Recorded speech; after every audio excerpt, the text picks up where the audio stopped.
Content developed by Madam Umbreen and narrated by Kashi. In this video lesson, we will examine the methods involved in the basic analysis of literary passage. Then, using a well-known fable, we will go through each step of analysis, comprehension, interpreting and drawing conclusions. Analyzing literature. In fact, you're probably a pro at analysis already. You're analyzing text all of the time, when you read a newspaper article, dissect a cooking recipe, and even when you follow driving directions. In order to get from point A to point B in your car, for example, you need to understand the map, the written directions as a whole, as well as all of the individual parts or turns. It often helps you to figure out which areas might trip you up and from what direction of town you should approach your destination. That's all analysis is. Analyzing literature is much like reading directions. First, you tackle literature by reading it once for comprehension. Does it make sense as a whole? Do you understand the events that lead from the beginning to the middle to the end, the basic plot? Are there important parts of the puzzle that you need to recognize? Once you are steady on your feet with comprehension, you move on to interpretation, which really means filling in the pieces of the puzzle that are not explicitly stated. Look more closely at the details that fit the literary work together. Examine things like mood and tone of a scene or character motivation in a specific moment. Finally, once you feel like you've painted a clear portrait in your head through story comprehension and personal interpretation, you pull all of this information together to create an analytical statement about the piece as a whole. This can include things like theme, author commentary or choices, overall character analysis, how literature reflects a time period, etc. Really, the list of possible topics for overall analysis is endless, and not everyone will interpret the same work in the same way. It is drawing conclusions about a work based upon the story's elements, and while there's no one right way to do it, following the steps in this video can help you get started until you develop a method that works for you. Don't feel intimidated. For the purposes of our work here, we will look more generally at what close reading, making connections, and drawing conclusions really means. You already do a lot of this without realizing it. Comprehension. You know what comprehension means. You read a literary work once to figure out how all of the basic parts fit together as a story. Essentially, it's the basic understanding of setting, characters, plot, to the extent that they are revealed. You think you can do this? Let's practice. For this exercise, we are going to keep things simple with a short version of everyone's favorite, the tortoise and the hare. The tortoise and the hare. The hare was once boasting of his speed before the other animals. "I have never yet been beaten," said he, "when I put forth my full speed. I challenge anyone here to race with me." The tortoise said quietly, "I accept your challenge." "That is a good joke," said the hare. "I could dance around you all the way." "Keep your boasting until you've beaten," answered the tortoise. "Shall we race?" So a course was fixed and a start was made. The hare darted almost out of sight at once, but soon stopped, and, to show his contempt for the tortoise, lay down to have a nap. The tortoise plodded on, and when the hare awoke from his nap, he saw the tortoise nearing the finish line, and he could not catch up in time to save the race. Plodding wins the race. So, these initial steps should be somewhat familiar to you already. Step 1. Setting comprehension. Is the setting clear in this one?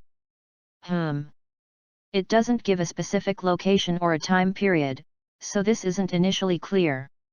No basic setting. Step 2. Character comprehension. That's easy. The hare and the tortoise. Step 3. Plot comprehension. You can do this. Easy. The fast hare challenges other animals to a race.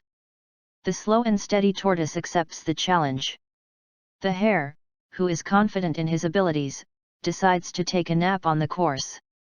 As a result, he loses. Nice work.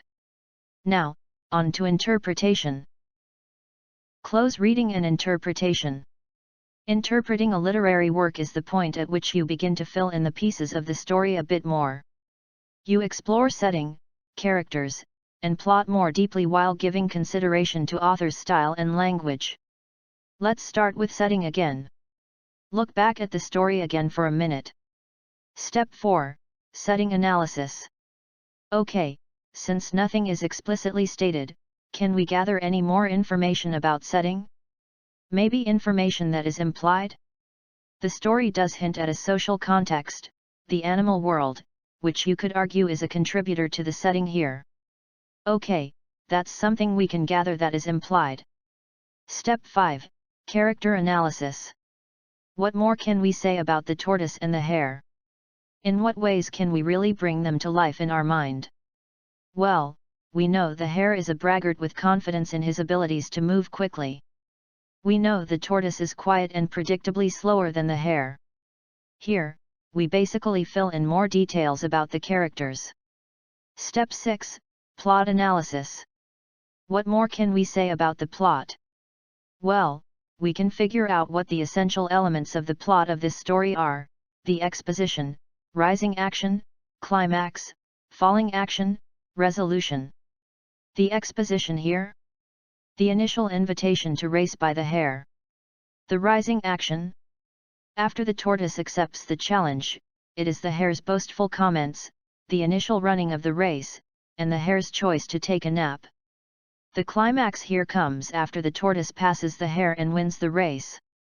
The resolution? Not much of a resolution aside from the lesson learned at the end: slow and steady wins the race. The quiet, slow, and steady tortoise won. Step 7. Author style and language analysis. Well, this is a bit tougher. It's an examination of point of view, imagery, symbolism, other literary devices, the use of repetition, and any other choices the author makes that create a unique piece. This particular step in the process can be one that takes quite a while. Not only are you examining the presence of these aspects of the writing, but you will also have to consider why they are there at all and what purpose might they serve. Examine the work under the assumption that the authors make deliberate choices, and their choices support the overall goal of delivering a specific message. What about our beloved story here? Well, let's go through these one by one. Point of view. What is the point of view here? From what we can tell, it's third person. Third person omniscient means that the narrator sees the thoughts and feelings of all characters. Third person limited is when the thoughts and feelings of only one character are revealed. Tough to tell here. The hare took a nap to show contempt for the tortoise, so we know that we are, at least, in the mind of the hare. That much, third person limited, could be argued. Imagery. This is the use of language to create vivid images or pictures in the reader's mind. Do we find this in The Tortoise and the Hare? Nope. This story is rather short and gets to the point. Not many vivid images. Symbolism and other literary devices. Here's where you have to be familiar with the rest of your literary devices. One that immediately jumps out at the reader involves the animals talking to each other, personification. That's a start. You could argue that there are innumerable literary devices at play here as well: the use of character foil, maybe a bit of suspense, the creation of hubris in a character. What's the point of examining all this?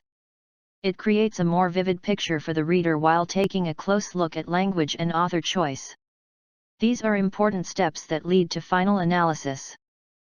Drawing conclusions.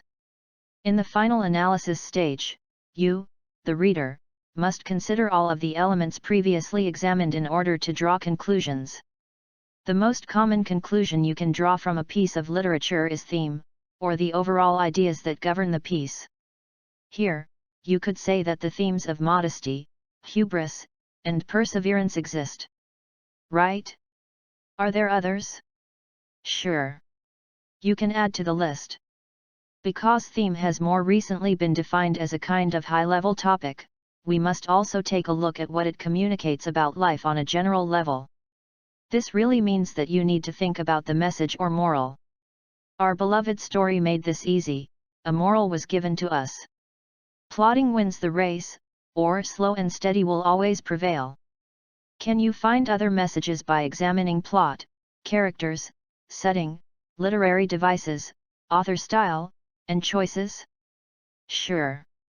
Our friend the hare shows us that boasting will never make you a winner, while the quiet old tortoise demonstrates that anything is possible if you try.